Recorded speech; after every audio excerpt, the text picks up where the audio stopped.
E aí, turma boa? Tudo bem com vocês? Tranquilos? Estamos aqui para mais uma videoaula, ainda sobre ordens mundiais, mas agora sobre a nova ordem mundial, também chamada de ordem multipolar, tá? Nova ordem mundial ou ordem multipolar ou multipolaridade mundial, basicamente pode aparecer aí com esses nomes todos, ok, pessoal? A ordem multipolar vai começar em 1989 e vai se arrastar até o atual momento, ok, pessoal? Nós temos possíveis indicativos de uma nova ordem mundial agora, de uma nova mudança, com o surgimento do fenômeno China, mas ainda é muito novo, basicamente é muito recente para a gente conseguir confirmar isso, ok, pessoal? De 1989 para cá, entramos então nessa nova ordem mundial chamada de multipolaridade, ok? Alguns historiadores vão falar que começará em 1991, ok, pessoal? Ou seja, ou a queda do Muro de Berlim, ou, no caso, a queda da própria União Soviética é o que dá início à nova ordem mundial, beleza? Essa nova ordem, pessoal, ela é marcada pela hegemonização do capitalismo, ou seja, pela dominação do capitalismo. Mas aí, pessoal, perceba que acontece uma coisa estranha. A ordem mundial anterior, a velha ordem, a ordem bipolar, era marcada pelo surgimento de dois polos de poder. De um lado você tinha o capitalismo americano e do outro lado o socialismo soviético. Por isso, ordem bipolar, dois polos.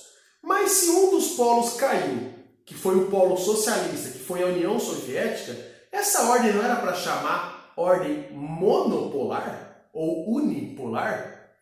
Do aspecto ideológico, sim, pessoal, era para chamar ordem uni ou monopolar, beleza? Mas o que acontece é que no mundo atual, ou seja, no mundo de 1989 para cá, não é mais o critério ideológico que divide o planeta. Afinal de contas, agora nós temos uma ideologia hegemônica, dominante, que é o capitalismo americano, beleza? O socialismo virou território de exceção. Cuba, Coreia do Norte, China, Vietnã são hoje territórios de exceção, tá? Do ponto de vista de números, eles não chamam mais tanta atenção. Então não é mais o critério ideologia que divide o mundo. Hoje o critério é econômico. E economicamente vai surgir vários polos de poder. A União Europeia é um polo de poder, o próprio Estados Unidos é um polo de poder, a China é um polo de poder e o Japão é um polo de poder. Então nós teremos agora, de 1989 para frente, não mais um ou dois polos de poder, e sim vários. Por isso que nós chamamos de ordem multipolar, ok? Porque o critério que divide o mundo atual é o critério econômico, não mais ideológico. Porque ideologicamente, realmente nós teremos o domínio, a hegemonização do capitalismo americano, tá? Mas pessoal, apesar do surgimento de vários polos de poder mundial, a gente vai perceber nitidamente um domínio americano, ok? Um domínio americano político, um domínio americano econômico e até mesmo cultural. Os nossos hábitos culturais, alimentares, artísticos, com muita influência norte-americana, tá? Essa dominação americana só foi possível por conta de conferências e tratados que os Estados Unidos foi assinando, principalmente, pessoal, a partir da Segunda Guerra Mundial, que vai colocar sempre os Estados Unidos como um privilegiado, né?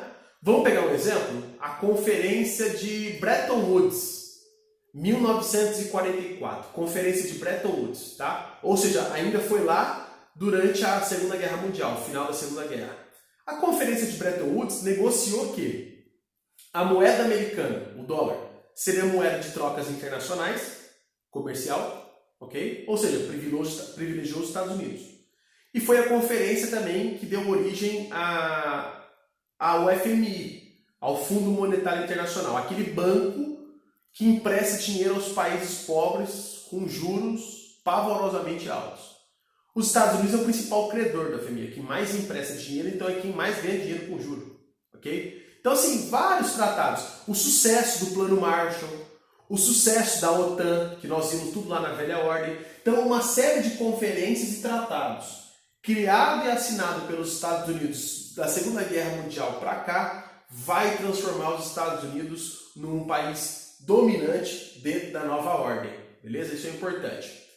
Na nova ordem mundial, acaba a doutrina Truman, porque o inimigo deixa de ser o socialismo soviético, porque cai o socialismo e cai a União Soviética. Então acaba a doutrina Truman. Os Estados Unidos cria-se um novo inimigo, tá? E nós chamamos isso de doutrina Bush. Doutrina Bush, pessoal, coloca como inimigo um conjunto de países, apelidado pelo próprio governo americano, de países do eixo do mal.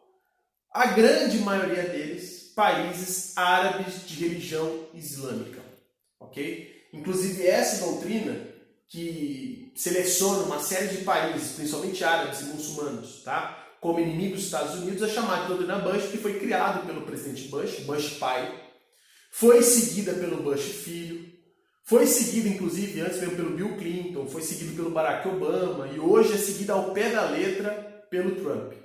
Tá? Então, basicamente, na nova ordem mundial, acaba-se a doutrina Truman, o inimigo deixa de ser o socialismo soviético e passa a ser um conjunto de países apelidados de eixo do mal, mas a grande maioria deles países árabes de religião muçulmana. Beleza? Pessoal, por que estabelecer árabes muçulmanos como inimigos? É estranho de se pensar que de repente árabes muçulmanos viram inimigos. Na verdade, pessoal, os Estados Unidos selecionou esse conjunto de países árabes como inimigos para dar um falso argumento de proteção de uma lógica mundial. Assim. Como assim? Os Estados Unidos tinham que invadir esses países porque esses países colocavam o mundo em risco. Esse é o discurso americano.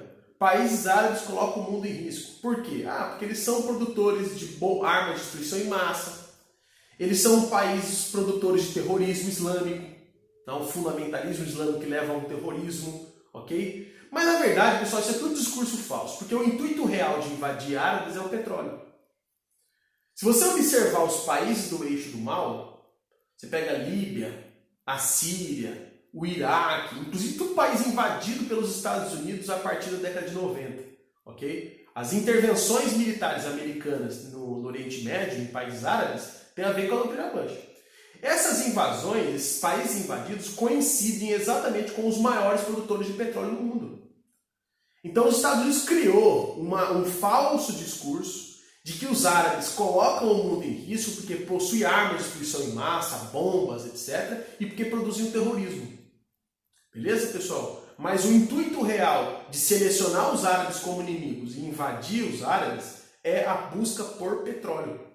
Tanto que em todas as nações árabes invadidas pelos Estados Unidos, Líbia, o próprio Iraque, o Afeganistão e tal, esses países não se libertaram de nada. Nem do terrorismo, nada disso. E hoje tem empresas americanas lá extraindo petróleo.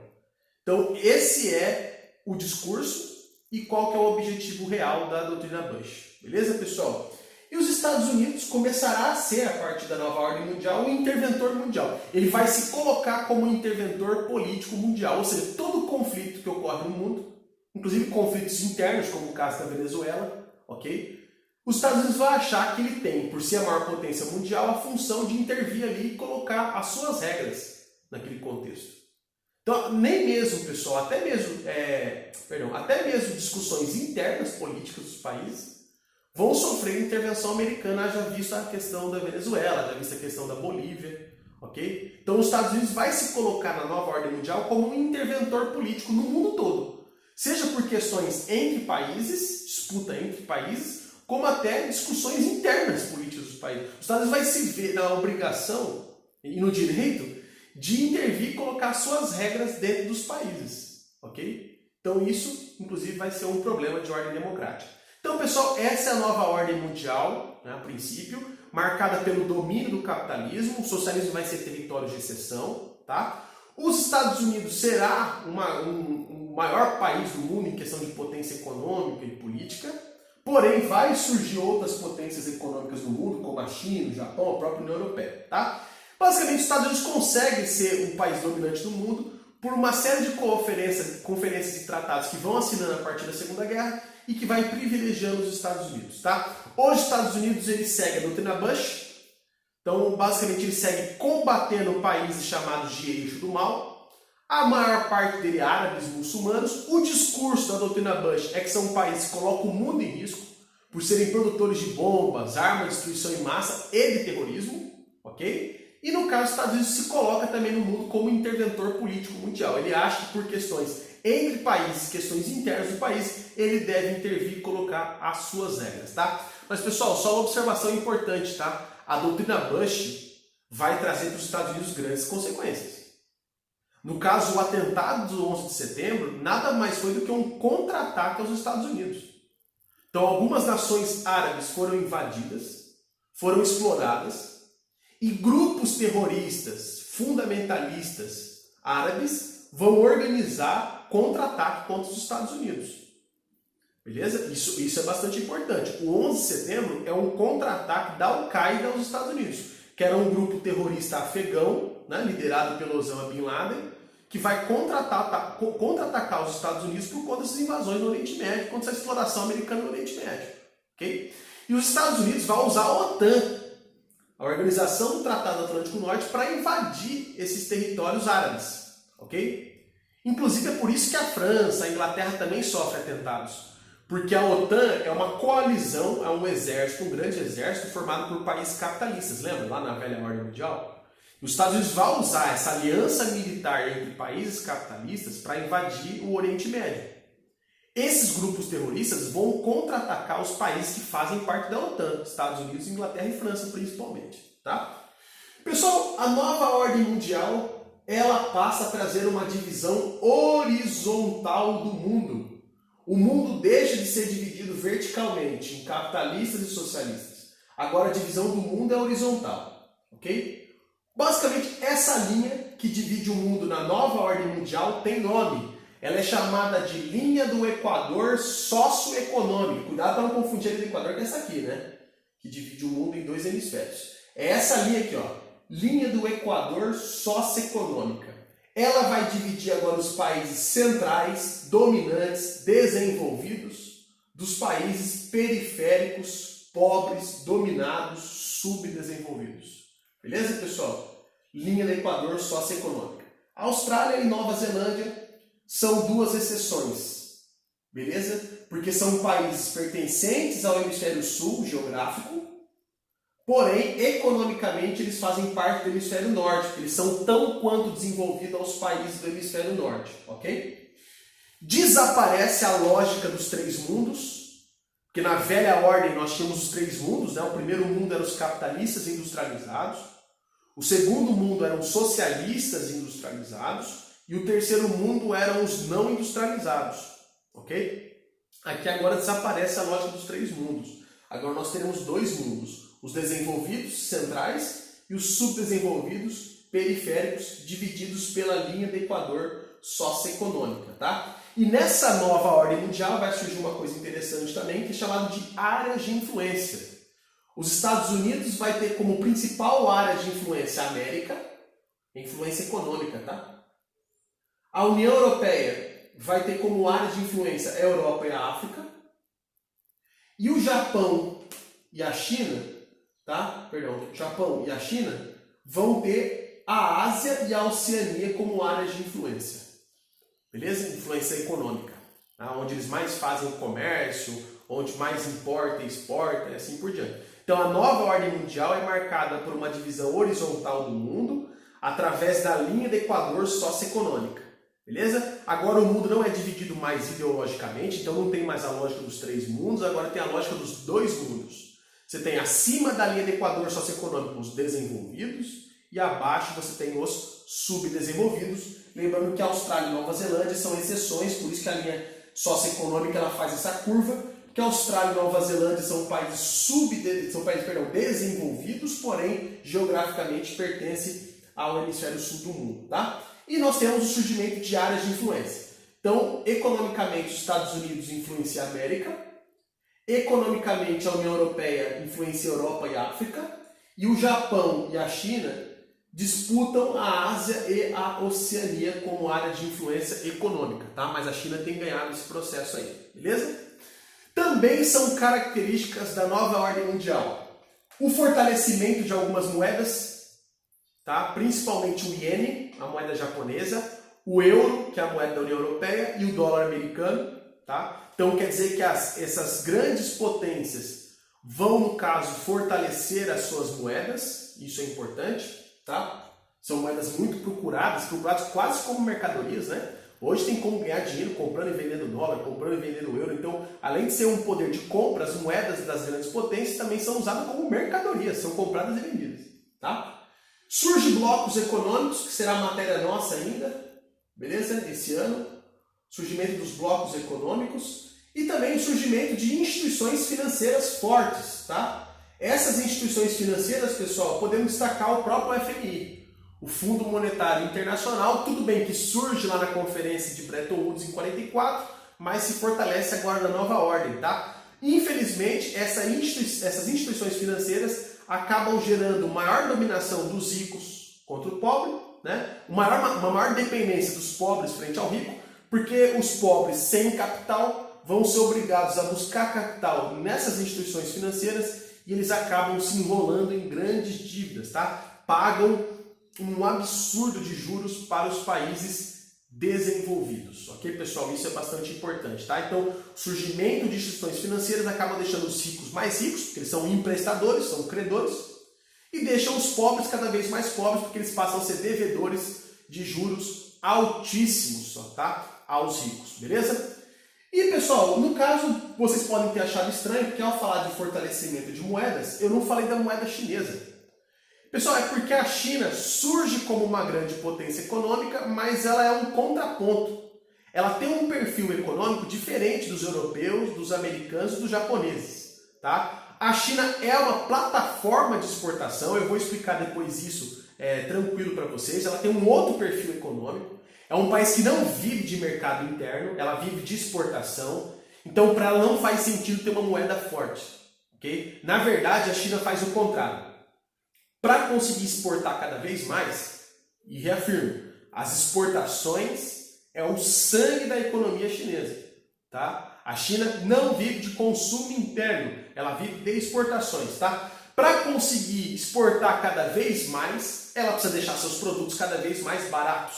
Então, para isso, ela usa de uma política de desvalorização cambial ou desvalorização monetária. A China desvaloriza a sua moeda propositalmente, tá? Ela desvaloriza a sua moeda para poder baratear a mão de obra, baratear a energia, baratear a matéria-prima, baratear o seu produto e ganhar na concorrência do mundo todo. E tem dado certo. Olha a quantidade de produtos made in China que tem na sua casa. Okay? A China tem tomado espaço de mercadorias americanas, mercadorias japonesas, mercadorias europeias, porque ela tem conseguido produzir de maneira mais barata.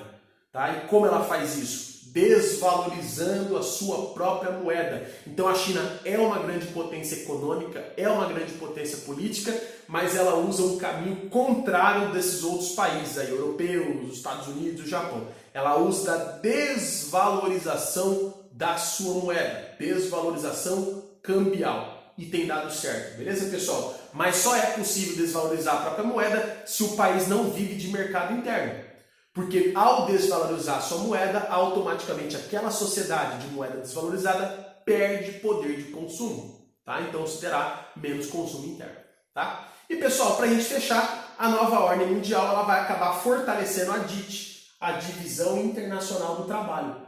Nós temos, de um lado, os desenvolvidos e do outro lado, os subdesenvolvidos, né? Igual nós vimos na linha do Equador socioeconômica. Desenvolvidos, subdesenvolvidos, tá? Entre eles, existem trocas comerciais. Mas as trocas comerciais, elas são desiguais. Por isso que essas trocas comerciais, chamadas de DIT, Divisão Internacional do Trabalho, vai aprofundar a desigualdade no mundo. Os desenvolvidos serão produtores e exportadores de manufaturas, produtos industrializados, principalmente do ramo tecnológico.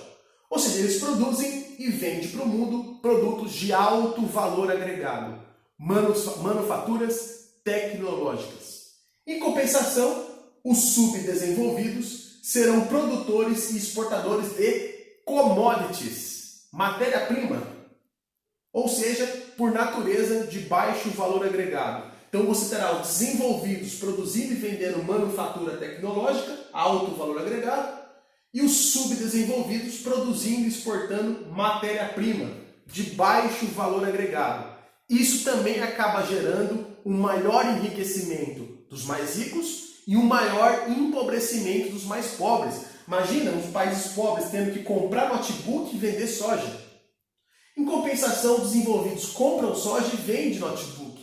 Você percebe que tem alguém que sai ganhando nesse processo, né, pessoal? São os desenvolvidos. Então, principalmente os empréstimos e a DIT é o que acaba prolongando e aprofundando a desigualdade econômica entre os países. E essa desigualdade é sim cada vez maior.